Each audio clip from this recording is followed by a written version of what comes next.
est une belle arme qui ne tient pas qu'aux dames et surtout ne prend jamais appui sur des états d'âme.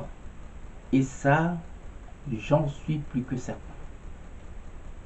À attendre tous les autres, voilà qu'ils nous exposent et nous manipulent à leur bon gré, pendant que leurs chiens de garde nous explosent la tête en faisant peser sur nous mais l'épée de Damoclès. Ils ont eu idée de ce qu'en devraient être les choses, sans toutefois se donner la peine. Oui, la moindre peine de taper le terrain que de s'enfermer dans leur tour d'ivoire, où l'on voit tout de travers, couchant sur les papiers des pensées venues d'ailleurs, loin des réalités du terrain. Ils sont surpris de se voir l'âme étant rejetée. Prenons par exemple le cas du dialogue congolais, sur lequel tout le monde bute et titube, et cela semble surprendre une majorité toute désignée pour disqualifier ceux qui n'ont pas la même approche des choses, à commencer par le gouvernement et surtout par son porte-parole, qui n'a jamais porté la parole du peuple et ne s'est jamais trompé sur tout. Oui, nous avons là un sérieux problème. Là est le véritable couac du régime du PPRD qui gouverne par défi et surtout à partir de son orbite. Un porte-parole qui feinte de ne pas comprendre la préoccupation actuelle du peuple congolais, qui ne voit pas ce que tout le monde voit. Oui, qui ne voit pas ce qui fait débat et qui repense surtout, même sur ce qu'il ne maîtrise.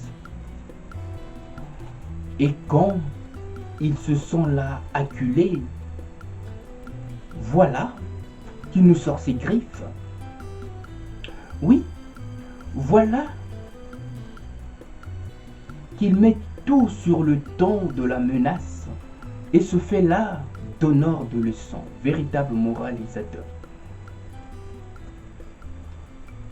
Et ne voit pas que tout le monde se moque de lui. Moi, je n'en ris pas, car il est là un des problèmes majeurs. Oui, par son côté trop suffisant, un peu trop arrogant, prétentieux. Cela est un détail qui n'échappe à personne. Un dialogue est une invitation au partage qui doit se faire sur des bases claires et non sur le poids d'une menace, d'une tension subtile avec un arrière-goût de guet-apens. Un dialogue doit se faire, oui, mais dès lors qu'il y a un problème. Pour le moment, le véritable problème, on n'en voit pas. Si ce n'est que celui que pose le gouvernement. Bon, certes, le dialogue doit être avant tout une volonté qui colle à la réalité des choses sur le terrain, suite à une réelle demande du peuple congolais. Là, la démarche devient une probabilité et les médias doivent faire le relais, donc doivent en faire écho, ce qui est encore loin du compte actuellement. Oui, apparemment, on sait d'où vient le problème. Le dialogue doit être un consensus avant tout, avec des hommes responsables et non des griots de la cour qui viennent là que pour faire entendre leur seul son de cloche. Qui dit dialogue dit pluralité avec des logiciels bien formatés, donc des logiciels formatés au nom. Mettre en retrait tous ceux qui pourraient faire ombre à cette démarche et engager des esprits bien ouverts qui sont à même de nous apporter du renouveau sans autant éviter des vraies questions qui sont là, des questions qui fâchent. À partir de là, il y aura sans doute des solutions possibles, mais il y en aura que si tout est abordé.